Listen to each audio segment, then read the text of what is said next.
लाडक्या बहिणींनो, अत्यंत महत्त्वाची अपडेट समोर आलेली आहे बघा.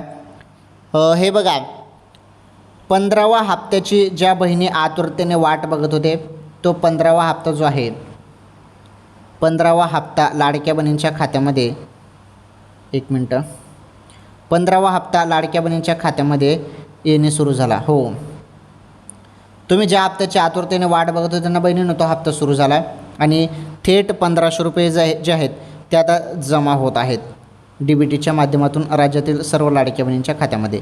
ओके, आता तुमच्या मनात एक प्रश्न होता की KYC केलेलं नसेल तर हप्ता येईल की नाही, हा सर्वात मोठा डाऊट, हा प्रश्न तुमच्या मनात होता. तर त्याबद्दल शासनाने अशी काहीच क्लिअर माहिती दिली नाही. त्यामुळे तुमची KYC झालेली असो किंवा झालेलं नसो, सर्वांना हप्ता मिळेल, काही टेन्शन नाही. ओके, त्यामुळे असं मनात काही टेन्शन घेऊ नका, घाबरू नका. हो, सांगितलेलं आहे ना तुम्हाला KYC करायला, तर करून घ्या. 2 महिन्याचा कालावधी आहे त्यासाठी, तर ते करून घ्या. ओके, आणि सुरुवात झालेली आहे, कोणत्या क्षणी हप्ता तुमच्या खात्यामध्ये येईल.